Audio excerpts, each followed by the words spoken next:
Hey there, welcome back. I'm here to help you relax tonight.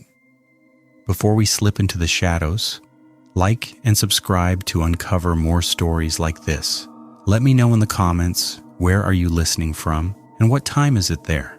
It really brings our community together. Now dim the lights for that cozy vibe and stick around till the end.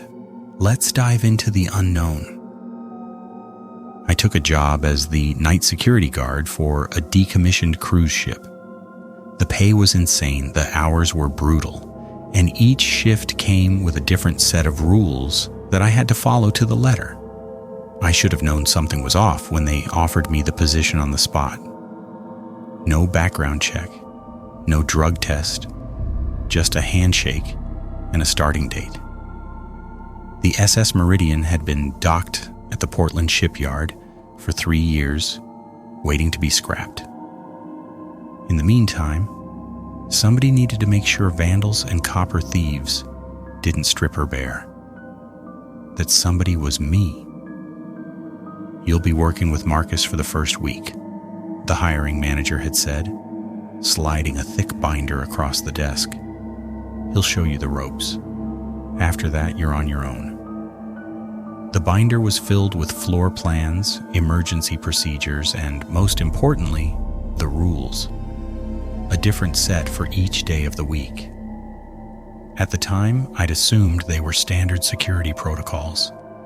Lock certain doors, check specific areas, report unusual activity, normal stuff. I was so goddamn wrong. Marcus met me at the gangway on a Monday night, 9:45 p.m. sharp. He was in his late 50s, weathered and tired looking, with the kind of face that had seen too much and stopped caring about most of it. He wore a faded security uniform and carried a heavy flashlight that looked like it could double as a weapon. "You're Connor?" he asked, giving me a once-over. "That's me." "Good, you're on time, I like that." He motioned for me to follow him up the gangway. "Listen, kid, I'm going to be straight with you. This job isn't what you think it is. The pay is great, because nobody lasts more than a month. You seem like you've got a good head on your shoulders, so I'm going to do my best to make sure you survive your first week." I laughed nervously. "Survive? It's just security work, right?" Marcus stopped at the top of the gangway and turned to face me. His expression was dead serious. "Have you read Monday's rules yet?" "Not yet. I was going to read them now." He pulled a laminated card from his pocket and handed it to me. "I'll wait." The card had Monday printed across the top in red block letters. Below it, 4 rules. Rule number 1, never go to deck 12 between 10 p.m. and 2 a.m. The captain is still making his rounds. Rule number 2, if you hear children laughing, do not investigate. There are no children on this ship. Rule number 3, the pool on deck 9 will have water in it. Do not touch the water. Do not look at your reflection. Rule number 4, if a crew member in a white uniform asks you for help, refuse politely and walk away. They died in the accident. They don't know it yet. I read the rules 3 times, waiting for the punchline. When I looked up, Marcus was watching me carefully. "Is this some kind of hazing thing?" I asked. "I wish it was." He sighed and started walking toward the main entrance.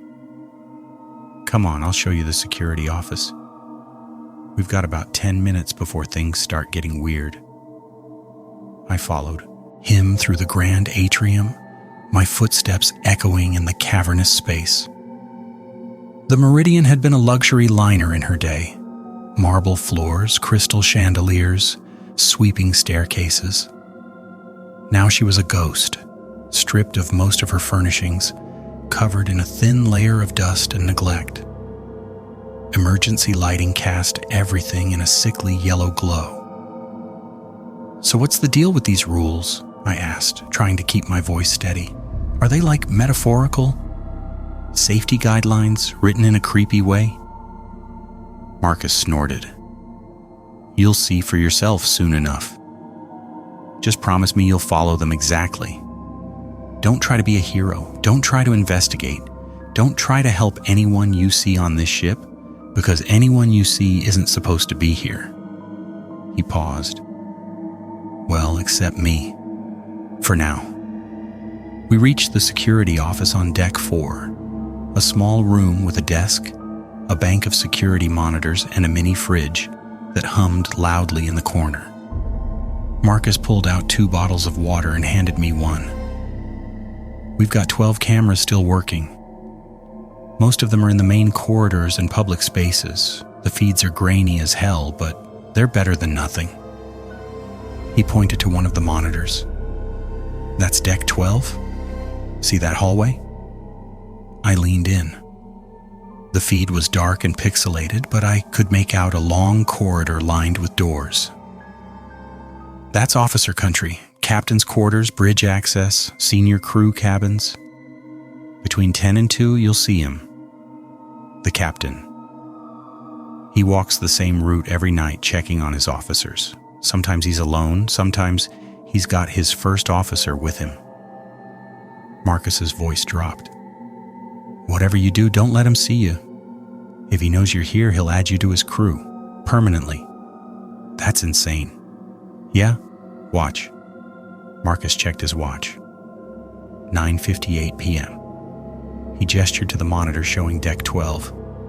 We waited in silence, the only sound the hum of the fridge and the distant creaking of the ship's hull. At exactly 10 p.m., a figure appeared on the grainy feed. My stomach dropped. A man in a naval officer's uniform walked down the corridor with purpose, his gait steady and deliberate. He stopped at a door, appeared to knock, waited a moment, then continued on. The image quality was terrible, but I could see enough. He was tall, broad-shouldered, and completely solid. Not transparent, not flickering. Just there. "Holy shit," I whispered. "Captain Edmund Voss," Marcus said quietly. He was the master of the Meridian for 15 years. Loved this ship more than anything. When she was decommissioned, he took it hard. Had a heart attack in his quarters 3 days after the final voyage. They found him at his desk, going over old navigation charts. He tapped the monitor. Now he still makes his rounds, every Monday through Thursday, same time. On Fridays, he stays in his quarters all night. Nobody knows why. I couldn't take my eyes off the screen. The captain continued his patrol, checking each door, occasionally pausing to look at something we couldn't see. What happens if he sees someone? Depends. If you're following the rules and staying off his deck, nothing. If you're up there? Marcus shook his head. People disappear. Not immediately. They finish their shift, go home, and a few days later, gone. No trace. No body. Family says they just vanished. That's not possible. Connor, you're watching a dead man walk right now. Possible went out the window a long time ago. We spent the next hour doing a patrol of decks 4 through 8. Marcus showed me the main routes, pointed out areas where the ship was unstable, and made sure I knew where all the emergency exits were. He checked his watch constantly, keeping us on a tight schedule. At 11:23 p.m., we were walking through the main dining room on deck 6 when I heard it. Laughter. High-pitched, delighted, childish laughter. I stopped dead in my tracks. The sound was coming from somewhere above us, echoing through the ventilation system. It sounded like at least 3 or 4 kids playing some kind of game. "Marcus!" He grabbed my arm hard. "Rule number 2, do not investigate." "But what if there are actually kids up there? Teenagers breaking in or something?" "There aren't." His grip tightened. "Keep walking. Don't look up. Don't acknowledge it." The laughter grew louder, closer. I could hear feet running across metal floors, back and forth, then voices calling out to each other in a game of tag or hide and seek. They sounded so real, so normal, so utterly out of place on this dead ship. "Marco!" a little boy's voice called out, crystal clear. I felt every hair on my body stand up. "Polo!" Several voices answered in unison, followed by more laughter. Marcus pulled me forward, forcing me to keep moving. We walked quickly through the dining room and into the corridor beyond. The sounds followed us for what felt like an eternity, then suddenly cut off as if someone had flipped a switch. The silence that followed was somehow worse. "What the hell was that?" I asked, my voice shaky. "Rule number 2, Marcus repeated. "The Meridian used to be a family ship. Lots of kids on every voyage. During the final cruise, there was an outbreak of food poisoning in the children's area. 3 kids died before they could get back to port. The cruise line covered it up, paid off the families, made it all go away." He glanced back the way we'd come. "But the kids are still here, still playing, still having fun. And if you go looking for them, you'll find them. That's when bad things happen." "What kind of bad things?" "The kind where the next morning they find you in the children's play area drowned, even though the nearest water is 3 decks away." He checked his watch again. "Come on. We need to check the pool before midnight." Deck 9 had been the recreation deck. Mini golf course, basketball court, shuffleboard, and the main pool. Everything was covered in tarps and bird shit now, exposed to the elements through a massive, retractable roof that didn't retract anymore.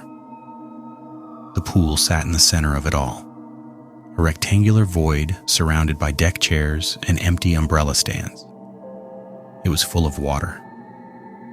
"How?" I asked, staring at the unnaturally still surface. "How is there water in the pool?" "No idea. They drained it 3 years ago. Every morning it's empty. Every night it fills back up."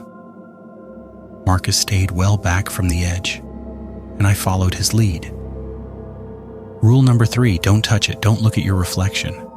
"Why not?" "Because it's not water. I don't know what it is, but it's not water. Tommy, the guy who had your job before you, he didn't believe me, thought I was messing with him." He knelt down and stuck his hand in. Marcus's jaw clenched. His arm dissolved.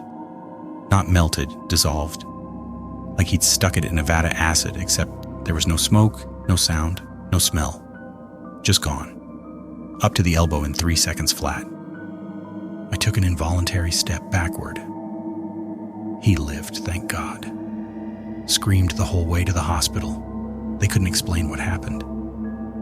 Burns, they called it, but no burn looks like that. Marcus pulled out his flashlight and shone it across the surface of the pool. "And whatever you do, don't look at your reflection. The pool shows you things you don't want to see." "What kind of things?" "Your death." He said it matter-of-factly, like he was commenting on the weather. "Everyone who's looked has seen themselves die. Some people see it happen years from now, peaceful in their sleep. Others..." He trailed off. "The guy before Tommy looked. Saw himself get torn apart by something with too many teeth. He quit that night, moved to Alaska, and last I heard, he's living off the grid in a bunker. Hasn't been the same since." I kept my eyes carefully trained away from the pool as we circled around it. The water remained perfectly still like glass, reflecting the broken moon above.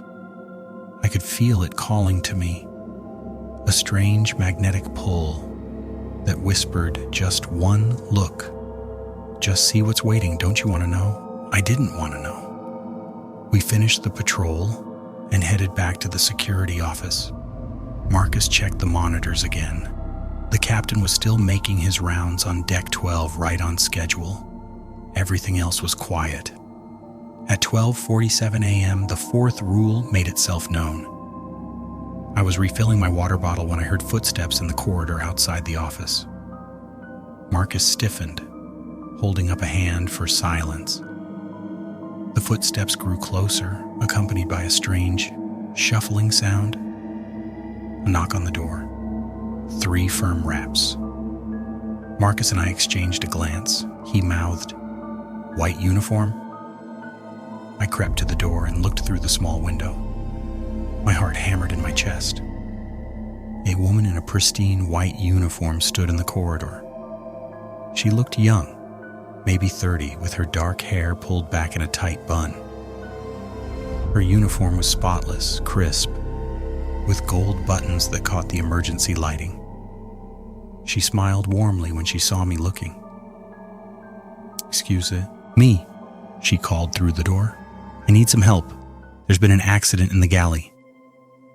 Her voice was kind, professional, tinged with just enough urgency to make you want to respond immediately. I reached for the door handle. Marcus grabbed my wrist. "Rule number 4, he hissed. I looked back at the woman. She was still smiling, still patient. "Please, it's important. Someone's hurt." "We can't help you," I called back, my voice cracking.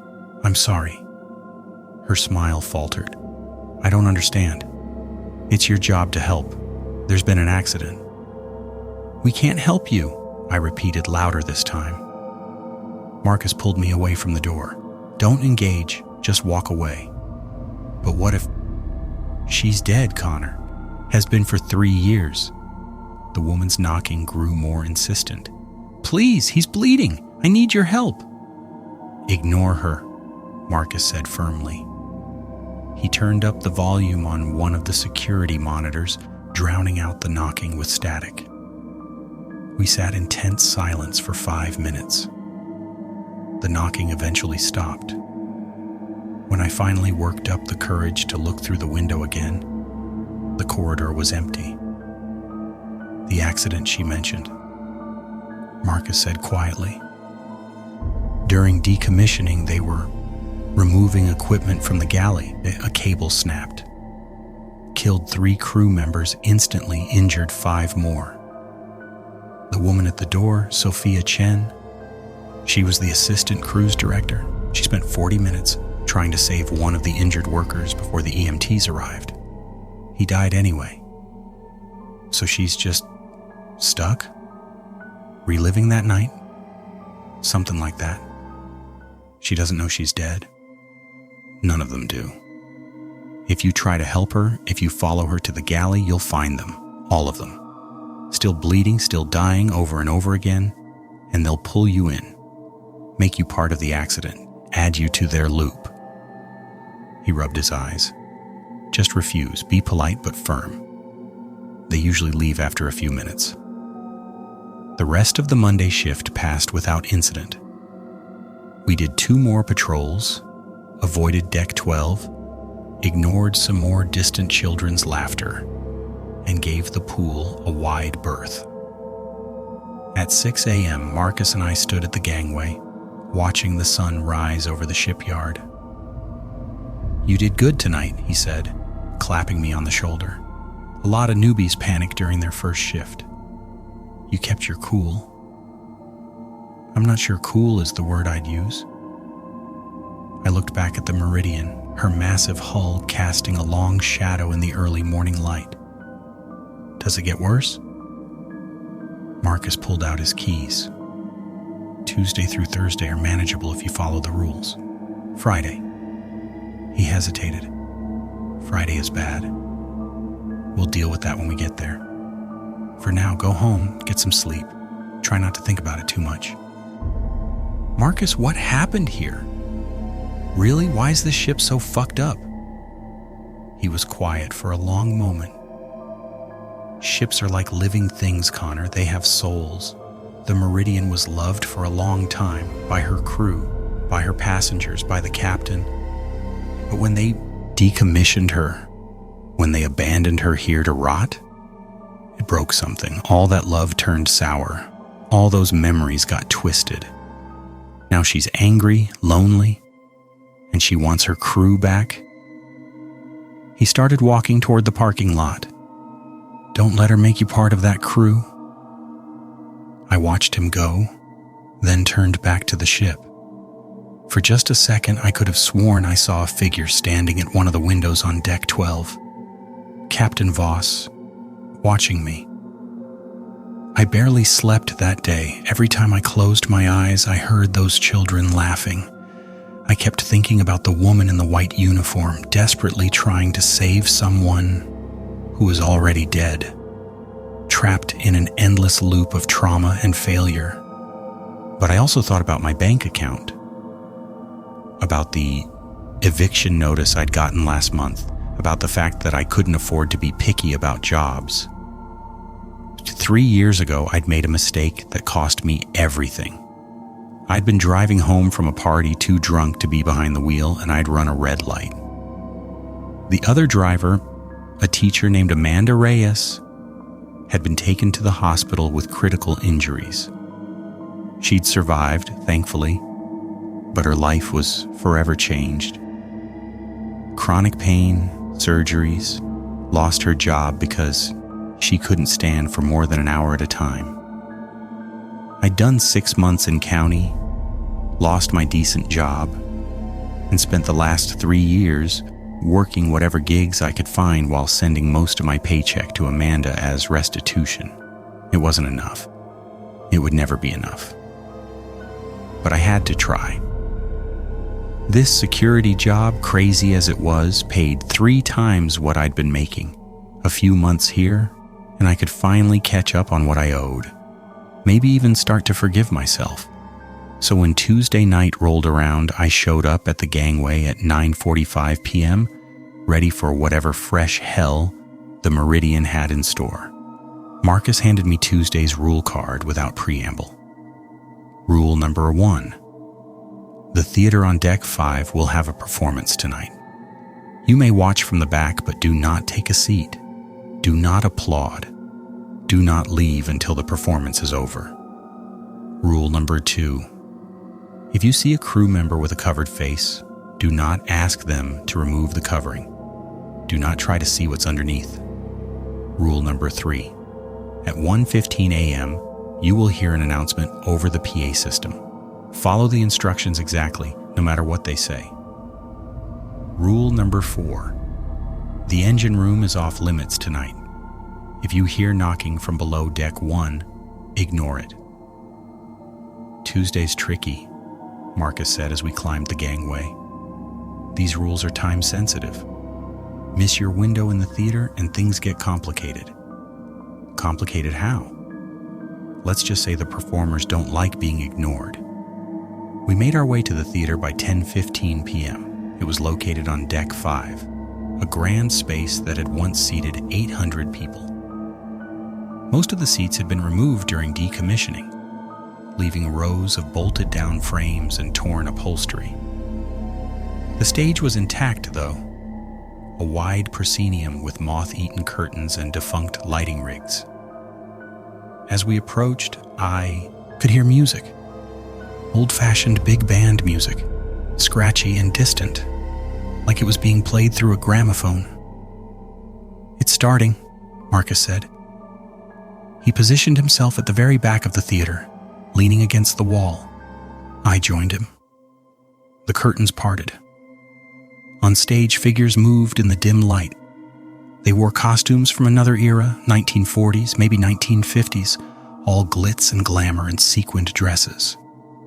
There were 7 of them. 4 women in showgirl outfits, 2 men in tuxedos, and a singer in a long red gown. They were performing a musical number, something brassy and upbeat, that I didn't recognize. The choreography was tight, professional. The singer had a powerful voice that filled the empty theater. They looked absolutely real. "Who are they?" I whispered. "Performers from the ship's early years," Marcus replied quietly. The Meridian used to have Las Vegas-style shows every night. These were some of the most popular acts. They died in different ways, different times, but they all loved this stage. Now they perform every Tuesday, whether there's an audience or not. We watched in silence. The number ended, and the performers took a bow. A few seconds of silence. Then they launched into another song. This one was slower, sadder. The singer's voice cracked with emotion as she belted out lyrics about lost love and distant shores. I felt something tug at my chest. The performance was beautiful, haunting. Part of me wanted to move closer, to take one of those empty seats and really watch. "Don't even think about it," Marcus said, as if reading my mind. "Stay exactly where you are." The second number ended. The performers bowed again. One of the men in a tuxedo looked directly at us, and I felt ice flood my veins. His eyes were hollow, empty, like staring into a void. He smiled, a rictus grin that was all wrong, and tipped his hat. Then they launched into a third number. "How long does this go on?" I asked. "They usually do 5 songs, sometimes 6. After the final bow, we can leave." We watched 3 more numbers. Each one was technically perfect, but increasingly unsettling. The movements became slightly off, too sharp or too loose. The music gained a discordant quality. The singer's voice grew raspy, strained. By the end, I could see that the performers' costumes were rotting. Their makeup was smeared, and their smiles had become grotesque masks. After the final bow, the curtains closed. The music cut off abruptly. Marcus grabbed my arm and pulled me out of the theater. "What happens if you take a seat?" I asked once we were in the corridor. "They make you part of the show. You become a performer forever." Jesus Christ. Yeah, we were doing a patrol of Deck 7 when we encountered the second rule. A crew member stood at the end of a long corridor facing away from us. They wore a standard uniform, navy blue with yellow piping, but their head was completely covered by a burlap sack cinched at the neck with rough twine. They didn't move, didn't turn around, just stood there, perfectly still. "Rule number 2, Marcus whispered. "Don't engage. Don't ask questions. Just walk the other direction." "What's wrong with their face?" "Nothing you want to see." He tugged my arm. "Come on." We backed away slowly. The figure remained motionless. Just before we turned the corner, I saw their shoulders begin to shake. Not crying, laughing. A low, wet chuckle that made my skin crawl. We took the long way around to avoid that corridor. When we passed through again an hour later, the figure was gone. But there was something left behind. A burlap sack, crumpled on the floor, stained with something dark. Marcus kicked it aside without a word and kept walking. At exactly 1:15 a.m., the ship's PA system crackled to life. "Good evening, passengers and crew. This is your captain speaking." Marcus and I froze. We were in the security office, both of us staring at the ceiling speaker. The voice was calm, professional, with a slight accent I couldn't place. "We're experiencing some rough seas tonight. All passengers are advised to return to their cabins and secure any loose items. Crew members, please report to your emergency stations. This is not a drill." Marcus checked the monitor showing Deck 12. Captain Voss was standing in the corridor, holding what looked like an old-fashioned radio handset. "Repeat. All crew members report to your emergency stations immediately. Deck officers to the bridge, engineering to the engine room, service staff to your designated assembly points." A pause. "Failure to comply will result in disciplinary action." "What do we do?" I asked. "We follow instructions." Marcus grabbed a ring of keys from the desk. "We're security, so our emergency station is the main atrium. Come on." We hurried through the ship, taking stairs down to Deck 3. The grand atrium looked even more desolate at night, the chandeliers casting strange shadows across the marble floor. In the center of the space, near the base of the grand staircase, there was a small desk with a sign that read "Security Station." We stood behind the desk and waited. Around us, the ship began to fill with sounds. Footsteps echoing through corridors, doors opening and closing, distant voices calling to each other. The PA system crackled again. "All stations report." One by one, responses came through. "Bridge, all present." "Engineering, all present." "Galley, all present." "Medical, all present." The voices were wrong, layered, like dozens of people speaking in unison. "Security?" Captain Voss's voice asked. Marcus picked up an old handset that I hadn't noticed before, mounted on the side of the security desk. "Security, all present." "Very good. All hands, maintain your stations until further notice." We stood there for 23 minutes. Around us, the sounds of a fully crewed ship at emergency stations continued. I could hear people moving, talking, working. But every time I looked around, there was nothing but empty space and shadows. At 1:38 a.m., the PA crackled one final time. "All clear, emergency has passed, all hands return to normal duties. Thank you for your cooperation." The sounds cut off instantly. Complete silence. Marcus hung up the handset. "Let's get back to the office." "What was that? What emergency?" "Something that happened a long time ago. Maybe a real emergency from when the ship was in service. Maybe just another loop. The captain runs drills sometimes. If you don't participate, if you're not at your station." He shook his head. "Let's just say the ship doesn't like crew members who don't follow orders." The rest of Tuesday passed uneventfully. We avoided the engine room as instructed, even though we heard knocking coming from below decks around 3 a.m. The knocking was rhythmic, desperate. SOS in Morse code, repeating over and over. We ignored it. At 6 a.m., Marcus and I were back at the gangway. I was exhausted, mentally drained, but I'd survived another night. "Tomorrow is Wednesday," Marcus said. "The rules are longer, more specific. Things escalate midweek." "Why? What's special about Wednesday?" "It's the day she died. The ship, I mean. Technically, the Meridian was officially decommissioned on a Wednesday. That's when they cut the power, hauled down the flag, made it official. The ship feels it, gets agitated." He pulled out Wednesday's rule card.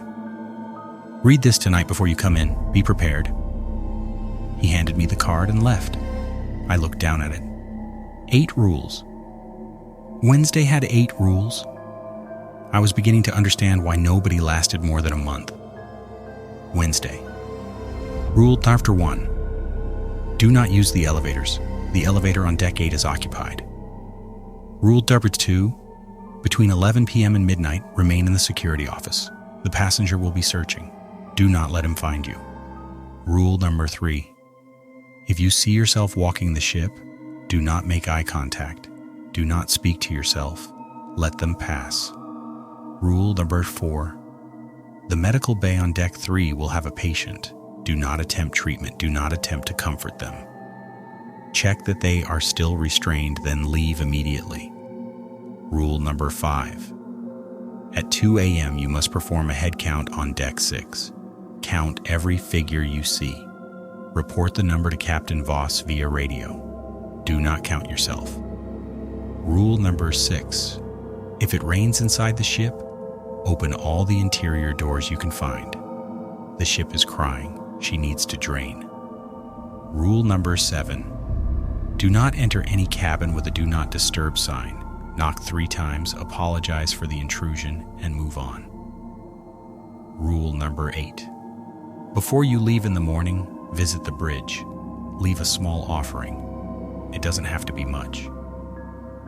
I read the rules a dozen times that day, trying to understand them. Trying to prepare myself.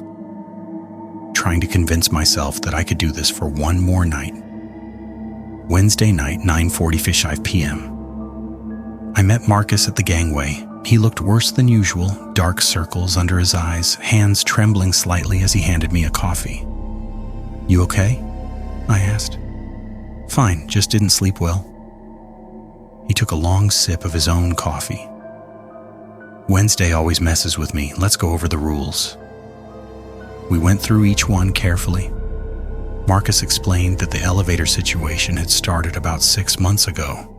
Someone or something had gotten into the Deck 8 elevator and now couldn't get out. If you called the elevator, the doors would open and you'd see them standing inside.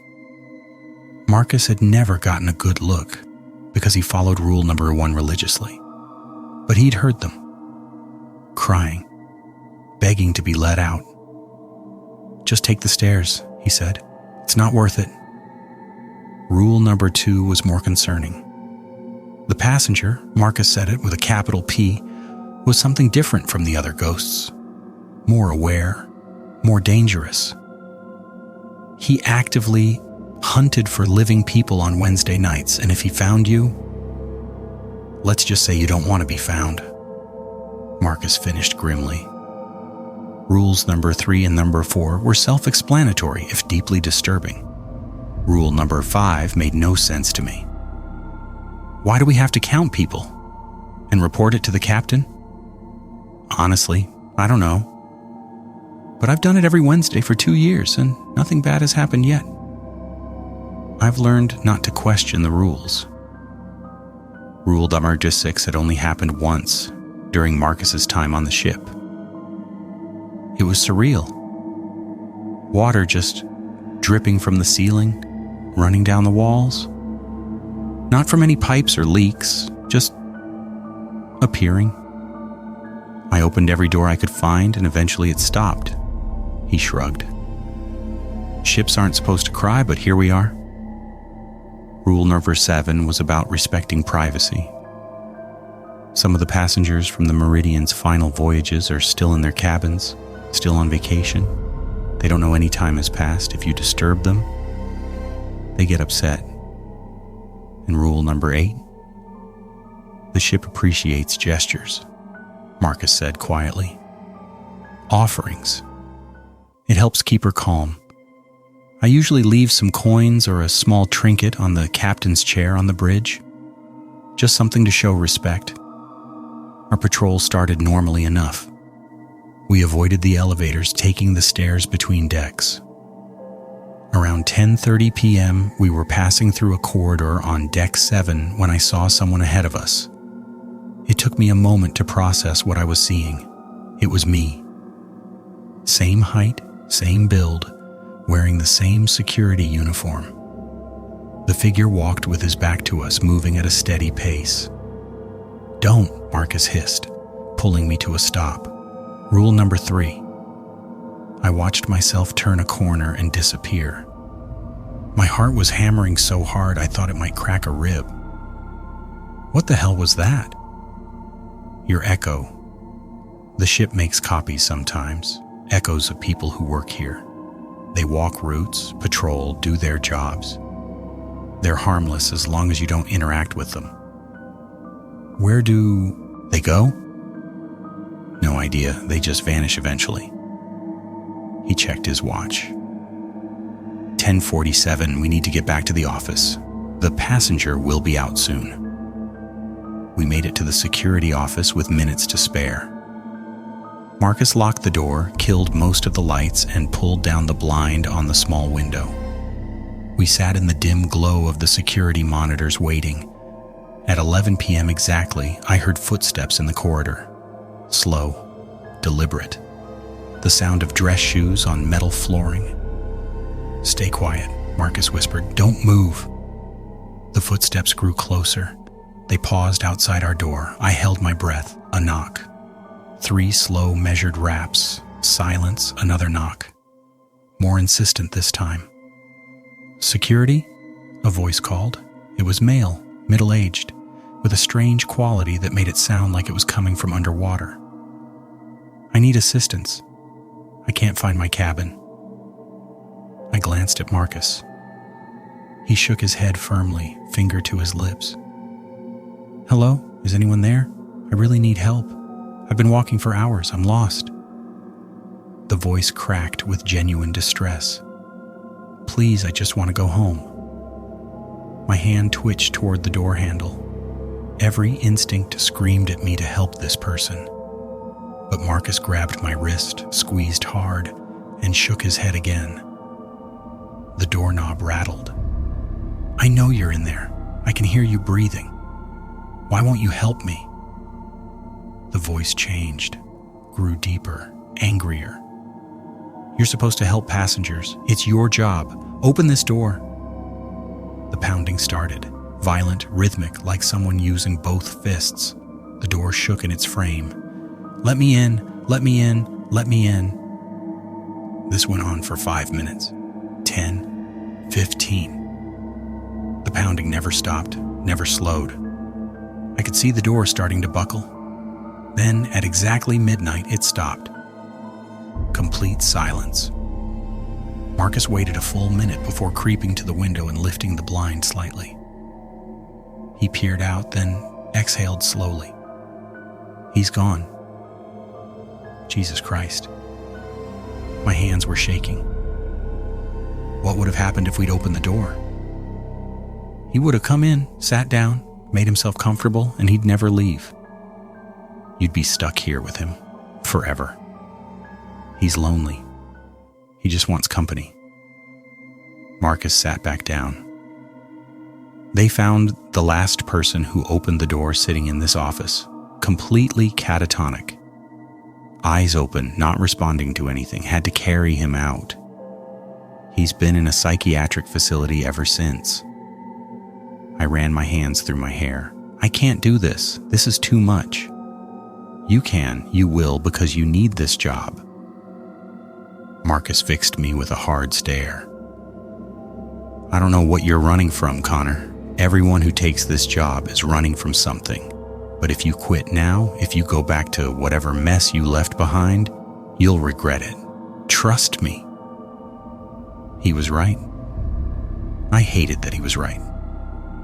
At 1:45 a.m., we headed to the medical bay on deck 3. The space had been mostly cleared out, but one examination room remained intact. Marcus pushed open the door carefully. The smell hit me first. Antiseptic and decay, a combination that made my stomach turn. In the center of the room was a hospital gurney with restraints. Someone was strapped to it. He looked young, maybe early 20s. His skin was gray, his eyes were closed, and his chest rose and fell in shallow breaths. He was covered in a thin sheet, and I could see dark stains seeping through. "Check the restraints," Marcus said quietly. "Make sure they're secure." I approached slowly. The young man didn't move, didn't acknowledge our presence. The leather restraints on his wrists and ankles were old, but intact. I tested each one, still secure. As I was checking the last ankle restraint, the patient's eyes snapped open.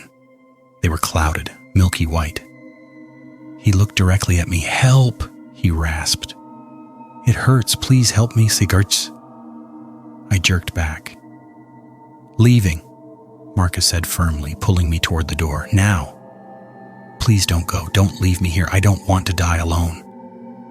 The patient's voice was breaking, tears running down his gray cheeks. "Please, I'm so scared." We left. I pulled the door shut behind us, but I could still hear him crying, begging, screaming. The sounds followed us halfway down the corridor before finally fading. "Who was that?" I asked, my voice hollow. "Remember the cable accident I told you about? He was one of the injured. Made it to the medical bay before he died. Now he's stuck there, reliving those last moments, over and over. Marcus's jaw clenched. There's nothing we can do for him. Any attempt to help just makes it worse. At 2 a.m., we went to deck 6. It was one of the passenger cabin decks, long corridors lined with doors. Most were open, revealing empty rooms stripped of furniture. Count everyone you see, Marcus said. Living or dead, moving or still, everything humanoid. Why? Because the captain needs to know how many souls are on his ship each night. It helps him maintain order. If the count is off, if something new has come aboard, he needs to know. We walked the entire deck systematically. I counted 7 figures standing in doorways. Rule number 7 prevented me from getting close enough to see details. 3 walking the corridors ahead of us, vanishing around corners. 2 sitting on the floor, backs against the walls, completely motionless, 1 child-sized shadow that ran past us giggling. Rule number 2 from Monday, I didn't investigate. 5 crew members in various uniforms, going about phantom duties. 18 total. Marcus used the radio. Deck 6 reporting. 18 souls. Captain Voss's voice crackled through. Acknowledged. Thank you, security. Why doesn't he ever count us? I asked after Marcus signed off. Because we're not souls. Not yet. We're still living. Still have a choice to leave. He looked at me. The day he starts counting us is the day we've been here too long. The rest of Wednesday was mercifully quiet. No interior rain, thank God. A few cabins with do not disturb signs required the apologetic knock routine. At one door, I heard someone yelling at me to go away. At another, I heard what sounded like a party. Music, laughter, glasses clinking. At 5:30 a.m. before we left, Marcus and I went to the bridge. It was located at the very top of the superstructure, accessible via a series of stairs from deck 12, which was safe to visit now that the captain had finished his rounds. The bridge was impressive. Walls of windows, navigation equipment, the large ship's wheel. In the center was the captain's chair, elevated above the rest of the space. Marcus pulled out a handful of coins and placed them on the chair. I did the same, adding a small toy compass I'd been carrying as a keychain. Thank you, Marcus said quietly to the empty room, for keeping us safe tonight. We left quickly. As we descended the stairs, I could have sworn I heard a voice behind us. You're welcome, gentlemen. Thursday and Friday loomed ahead of me like storm clouds. Marcus had been dropping hints all week that Friday was the worst, that it would test everything I'd learned. But first, I had to survive Thursday. I showed up Thursday night to find Marcus already waiting, looking more anxious than I'd ever seen him. Tonight is complicated, he said without preamble, handing me the rule card. We're going to be separated for part of the shift. You'll be on your own. My stomach dropped. What? Why? The ship requires it. On Thursdays, one of us has to watch the lower decks while the other monitors the upper decks. We can't both be in the same place. He grimaced. I'll, take lower. You take upper. Follow the rules, stay calm, and we'll both make it through. Thursday rule number 1. At 10:30 p.m., the senior guard must perform a solo patrol of decks 1 to 4. The junior guard must patrol decks 8 to 12. Do not deviate from your assigned area. Rule number 2. If you encounter Captain Voss, stand at attention and salute. Answer any questions truthfully. Do not volunteer information. Rule number 3. The chapel on deck 10 will be occupied. You may enter, but do not interrupt the service. Observe silently for exactly 5 minutes, then leave. Rule number 4. You will receive a radio call at 1 a.m. Answer it. Follow the instructions given, even if they contradict previous rules. Rule number 5. The art gallery on Deck 9 will display new pieces tonight. View each one, but do not touch. Do not stare at any single piece for more than 30 seconds. Rule number 6. If you hear music from a specific cabin, knock on the door. Someone will answer. Ask them to turn down the volume. They will comply. Rule number 7. At 3 a.m., return to your starting position. Wait for your partner. If they do not arrive by 3:15 a.m., initiate emergency protocols. Rule number 8. Do not discuss what you saw during your solo patrol. Some experiences are meant to stay private. At 10:30 p.m., Marcus and I split up. He headed down to the lower decks, while I climbed up to Deck 8. Being alone on the ship was different. Every sound was amplified. Every shadow seemed deeper. I kept expecting something to jump out at me, but the first hour was quiet. I checked the usual spots, corridors, public spaces, empty lounges. Everything seemed normal. Well, as normal as a haunted cruise ship could be. At 11:15 p.m., I found the chapel on Deck 10. The door was ajar, warm light spilling into the corridor. I could hear singing, hymns, old and beautiful, in 4-part harmony. I pushed the door open slowly. The chapel was small, intimate, with rows of pews, facing a simple altar. About 20 people filled the pews, all dressed in formal attire from different eras. They were singing together, hymnals open, voices blending perfectly. A minister stood at the altar leading them. He looked ancient, beatific smile on his weathered face. I slipped into the back, standing against the wall. Nobody acknowledged my presence. They finished one hymn and began another. The music was achingly beautiful, and for a moment I forgot where I was. Forgot the horror and the rules and the constant dread. This felt peaceful, sacred.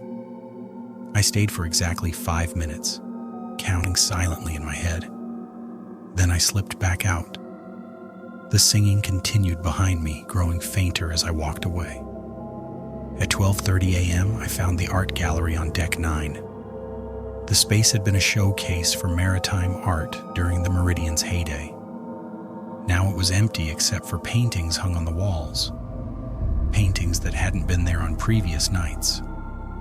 There were dozens of them, portraits mostly, people in various styles and time periods. I walked slowly through the gallery, viewing each one. The paintings were disturbing, not because they were grotesque, but because they were watching me. The eyes followed my movement. Some subjects smiled, others frowned. One woman in a Victorian dress began to cry silently, tears rolling down her painted cheeks. I kept moving, careful not to stare at any single piece for too long. Near the end of the gallery, I found a portrait that made me stop cold. It was me. Or rather, it would be me. The portrait showed me looking older, maybe 50, with gray hair and deep lines around my eyes. I was wearing a security uniform. The brass nameplate read, Chief of Security. In the portrait, I looked tired, sad, trapped. I realized I'd been staring for more than 30 seconds. I jerked my gaze away and hurried out of the gallery. Behind me, I heard laughter. At exactly 1 a.m., my radio crackled to life. Junior Guard, this is Captain Voss. Do you copy? My hands shook as I grabbed the radio. I copy, Captain. Good, I need you to do something for me. Go to cabin 247 on Deck 11. The door will be unlocked. Inside, you'll find a letter on the desk. Bring it to the bridge immediately. Yes, sir. Understood. Connor? Yes, sir. When you read that letter, and you will read it, don't pretend you won't. Remember that the past is past. You can't change it. You can only move forward. The radio clicked off. I stood there for a moment, confused. Then I made my way to deck 11, found cabin 247, and pushed open the door. The cabin was preserved perfectly, as if someone had just stepped out. Personal effects on the dresser, clothes in the closet, photos on the wall. I went to the desk and found a single envelope. The letter inside was handwritten, addressed to someone named Sarah. My dearest Sarah, I know you won't forgive me. I don't deserve forgiveness. What I did was unforgivable. I was drinking, I was careless, and I destroyed your life. You spent 2 years in physical therapy because of me. You lost your career, your independence, everything. I've spent every day since then trying to make it right. Sending you money, checking on you through mutual friends, praying that someday you might find peace. But I know peace is hard to find when your life has been shattered by someone else's mistake. I'm sorry. I will be sorry until the day I die. If there was any way to take it all back, to switch places with you, I would do it in a heartbeat. I can't undo what I did. But I can spend the rest of my life trying to be better, trying to help other people, trying to make sure nobody else makes the same mistake I did. I hope that counts for something. Forever regretful, Connor James Mitchell. The letter fell from my hands. That was my name, my full name. But I'd never written this letter. Had never even thought to write it because Amanda's name was Amanda, not Sarah. Unless I looked around the cabin with new eyes, picked up one of the photos on the wall. A young man in a security uniform stood with an older man, your captain's uniform. The young man was me, older, but unmistakably me. The photo was labeled Connor Mitchell, Junior Security Officer, 2008, 17 years ago, before I was even born. My head spun. I grabbed the letter and stumbled out of the cabin. I made my way to the bridge in a daze. Captain Voss was there, standing at the windows, hands clasped behind his back. "Captain," I said quietly. He turned. In the dim light, I could finally see his face clearly. He looked exactly like the older man in the photo, aged but dignified, with kind eyes. "Did you read the letter?" he asked. "Yes, sir." "Do you understand now?" No. I don't understand any of this." He sighed. "Connor, every person who comes to work on this ship is running from something. A mistake, a tragedy, a moment they wish they could take back. The ship feeds on that regret, uses it, pulls people in who are vulnerable. But that letter, and it was written by someone else who made the same mistake you did. Different victim, different city, same guilt." He walked closer. "The ship shows you these things to make a point. You're not unique. You're not the only one who's suffering. But you have a choice." "What choice?" "You can let your guilt consume you. Let it trap you here like so many others. Or you can accept that you made a mistake, that you're doing your best to make amends, and move forward with your life." He placed a weathered hand on my shoulder. "This job is temporary, Connor. Don't let it become permanent." I swallowed hard. What happened to the man who wrote this letter? He worked here for 20 years, never left, never forgave himself.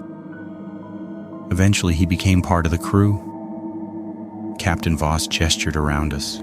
He's still here, still working, still trying to atone for something that can't be changed. I don't want that to be me. Then don't let it. Do your time, make your money, and leave this ship. Don't look back. The rest of Thursday passed in a blur. I met Marcus back at our designated spot at 3 a.m. He looked shaken but intact. We didn't discuss what we'd seen, per rule number 8. Friday arrived like a death sentence. Marcus was waiting at the gangway, holding 2 coffees in a sealed envelope. "This is it," he said. "My last night. I've trained you as best I can. After tonight, you're on your own." "You're quitting?" 2 years is long enough. I've saved enough. Made my peace with things. Marcus handed me the envelope. "Your Friday rules, plus some additional notes that aren't official but might save your life." I opened the envelope. The rule card was longer than any previous day. 11 rules. Friday. Rule number 1. Captain Voss will remain in his quarters all night. Do not disturb him for any reason. If he contacts you, answer immediately. Rule number 2. Between 10 p.m. and 6 a.m., you must complete a full patrol of the entire ship every hour. If you skip a patrol, the ship will come looking for you. Rule number 3. The ballroom on Deck 7 will host an event. You are invited. You may decline, but you must do so in person at the door. Do not simply avoid the ballroom. Rule number 4. Alicia will be free to roam tonight. If you encounter her, show her the iron medallion in the security office drawer. Do not speak to her. Do not run. Rule number 5. At midnight, the ship will test you. The nature of the test varies. There is no way to prepare. Trust your instincts. Rule number 6. You will be offered a deal. Consider it carefully. The consequences are permanent. Rule number 7. All previous rules are suspended tonight. Do not rely on what worked before. Rule number 8. The pool on Deck 9 will show you something important. You may look at your reflection if you choose. This is your only opportunity. Rule number 9. Someone will ask you to stay. Make your decision before dawn. Rule number 10. Emergency exits may not lead where you expect. If you need to leave quickly, head for the gangway. Rule number 11. Whatever happens tonight, remember, you always have a choice. I looked up at Marcus. His expression was grave. Rule number 4 is the most important, he said quietly. Alicia is the other demon I told you about. She's powerful, ancient, and on Fridays, the spell that binds her weakens. She can move freely through the ship. The iron medallion will protect you, but only if you show it to her immediately. Don't try to hide from her. She can smell living people. Just hold up the medallion, stay quiet, and let her pass. He paused. Connor, rule number 6 is why I'm leaving. 2 years ago, I was offered a deal. I turned it down, but it wasn't easy. What kind of deal? The ship will offer to erase your guilt, take away the memories of your mistake, let you forget what you did to that woman. All you have to do is agree to stay, work here forever, become part of the crew. His voice was hollow. Some people take it. The chance to stop feeling that weight, that constant shame. It's tempting. But you didn't? No, because forgetting doesn't mean it didn't happen. Amanda Reyes. He saw my shocked expression. Yeah, I know about her. I looked you up. She's still out there, still dealing with what you did to her. Forgetting her doesn't help her. It just helps you. And if you're going to atone for something, you need to remember why you're atoning. I nodded slowly, understanding. Rule number 8, Marcus continued, the pool. It shows you your death. But on Fridays, it can also show you your future. Different paths. What your life could be. Some people find it helpful, others find it crushing. He shrugged. Your choice. And rule number 9? Someone will try to convince you to stay. Could be the captain, could be one of the ghosts, could be the ship itself taking a form you'll trust. They'll make good arguments, promise you things. But once you agree to stay, you can't leave. Ever. He met my eyes. I've seen good people stay, Connor. They had families, lives, futures. But the guilt was too much. And the ship's offer was too tempting. Don't be one of them. We shook hands. Marcus squeezed my shoulder once, then walked down the gangway. I watched him go. feeling more alone than I'd ever felt in my life. Then I turned and walked back onto the SS Meridian for my final night. The ship felt different on Friday. The air was heavier, charged with something electric and dangerous. The usual sounds, creaking metal, distant echoes, were amplified. It felt alive in a way it hadn't before. I started my first patrol at 10 p.m. sharp. The security office had felt too exposed, too vulnerable, so I kept moving. The iron medallion hung around my neck, cold against my skin. By 10:47 p.m. I was on Deck 7, approaching the ballroom. Music drifted from inside, jazz, sultry and inviting. Light spilled from beneath the ornate double doors. I could hear laughter, conversation, the clink of glasses. Part of me wanted to just walk past, but rule number 3 was clear: decline in person. I knocked on the door. It opened immediately. A woman stood there, stunning in a black evening gown. Her smile was warm, genuine. "Good evening. You must be security. Please come in. We'd love to have you join us." I looked past her into the ballroom. It was transformed, fully restored, lit by chandeliers, filled with elegantly dressed people dancing and socializing. It looked like something from the 1950s, glamorous and alive. "I appreciate the invitation," I said carefully, "but I have to decline. I'm on duty." "Oh, that's a shame. We have wonderful music, excellent company, and the drinks are flowing." She leaned closer. "And between you and me, the nights get lonely on this ship. Wouldn't you like some company, someone to talk to?" "I'm sorry, I can't." Her smile didn't falter. "I understand. Duty calls. But if you change your mind, we'll be here all night. The door is always open." She closed the door gently. The music continued, muffled now. I walked away quickly, heart pounding. That had been a test, I was sure of it. At 11:34 p.m. I was on Deck 10 when I felt her. The temperature dropped 20 degrees in an instant. My breath came out in visible puffs. Every light in the corridor flickered once, twice, then died completely. Darkness, total and absolute. I fumbled for my flashlight, clicked it on. The beam seemed weaker than usual, swallowed by the oppressive dark. Then I heard footsteps, slow, deliberate, coming from behind me. I turned. She stood at the end of the corridor, illuminated by some impossible inner light. Alicia. She was beautiful and terrible, tall, pale, with long, dark hair that moved as if underwater. Her dress was ancient, tattered, stained, but it was her eyes that froze me in place. They glowed red, burning with an intelligence that was utterly inhuman. She smiled, revealing teeth too sharp to be human. My hand shook as I reached for the iron medallion. I pulled it out, held it up. Alicia stopped. Her smile faded. She tilted her head, studying me like a cat studies a mouse. We stood there for an eternity. Me, holding up the medallion like a shield. Her, watching with those burning eyes. Finally, she spoke. Her voice was like silk over gravel. "Wise boy."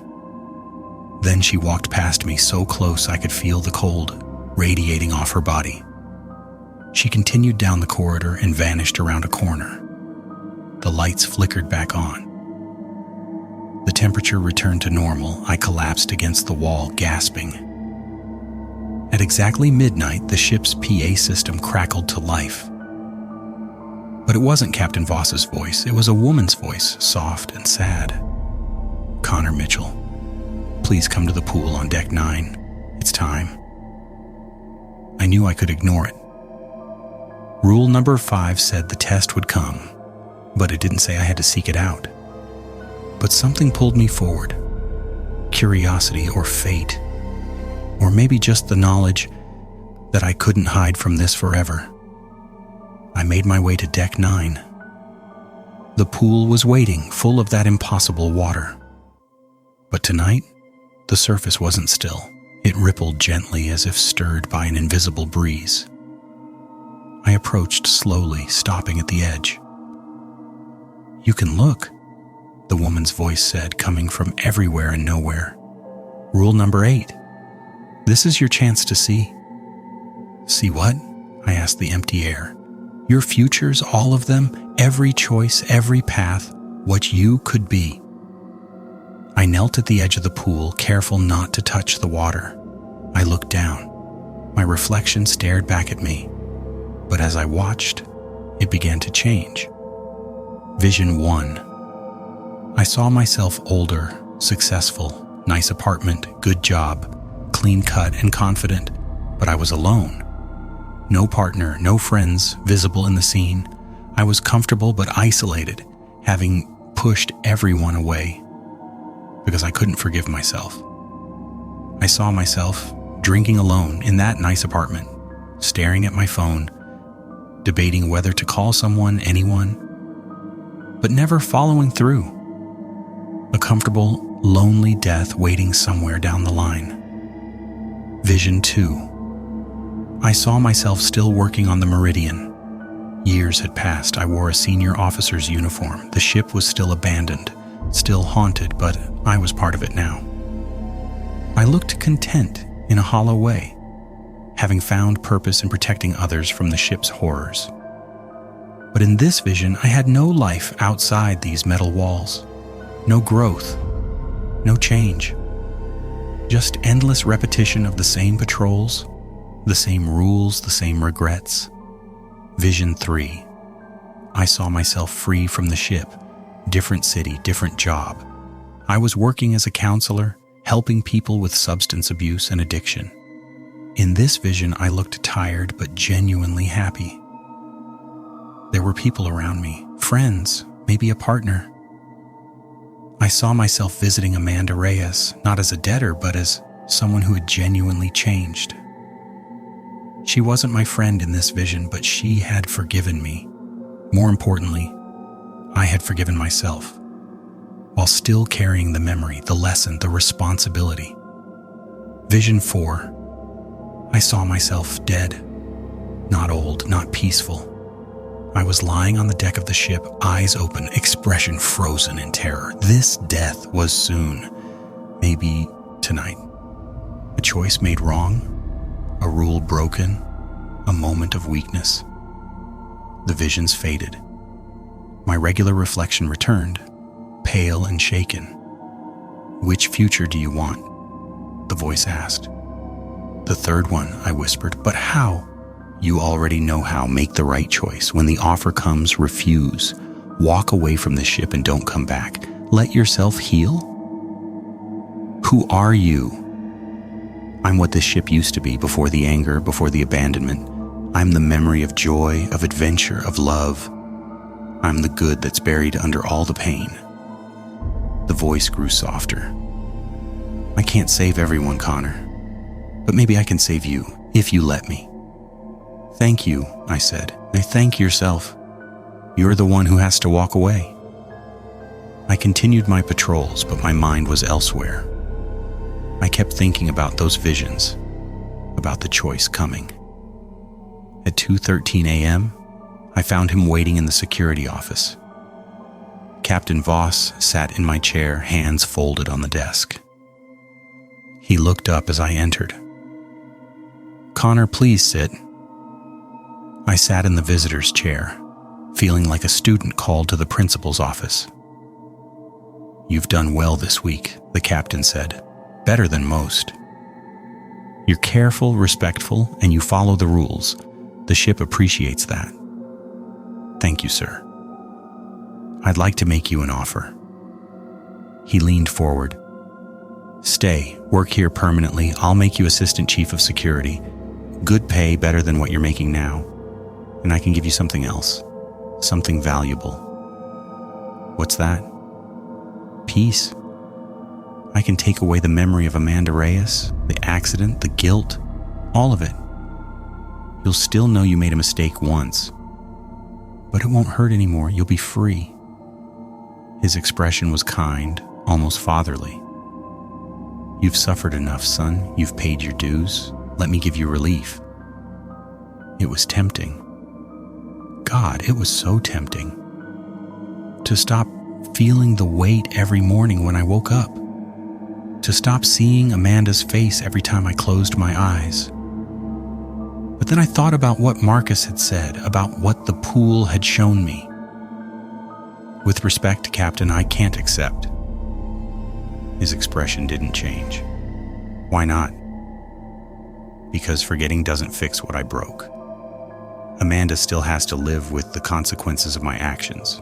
If I forget her, if I let myself off the hook, then her suffering becomes meaningless. I need to carry this, not as punishment, but as a reminder of who I was and who I don't want to be again."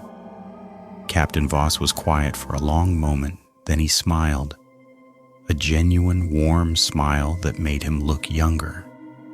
"Good answer," he said softly. "I'm proud of you, Connor. You're going to be all right." "Sir, can I ask you something?" "Of course." "The letter I found, the man who wrote it, you said he's still here. Why didn't he leave?" The captain's smile faded.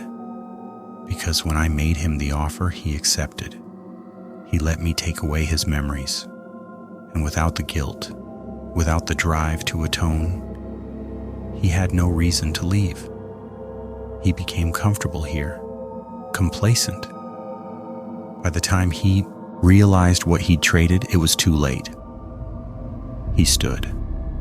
Don't make his mistake. Finish your shift, collect your pay, and don't come back." "What about you, Captain? Why are you still here?" "Because I chose this. I love this ship more than anything in my life. When she was decommissioned, I couldn't let her go. So I made my own deal. I get to stay with her forever, protecting her, caring for her. It's what I wanted." He walked to the door, paused. "But it's not what you want. You want to live, Connor, so live." He left. I sat there for a long time thinking. The rest of the shift was quiet. I completed my final patrol at 5 a.m., checking every deck, saying silent goodbyes to the spaces I'd come to know. At 5:47 a.m., I stood at the gangway, watching the sun rise over the shipyard. The Meridian creaked and groaned behind me, settling. I felt a presence and turned. Captain Voss stood on the deck, watching me. We didn't speak. I saluted. He returned it. Then I walked down the gangway for the last time. Epilogue. That was 3 years ago. I kept my promise. I never went back to the SS Meridian. I heard they finally scrapped her about a year after I left. Part of me felt sad about that. Part of me felt relieved. I used the money I'd earned to pay off the last of what I owed Amanda.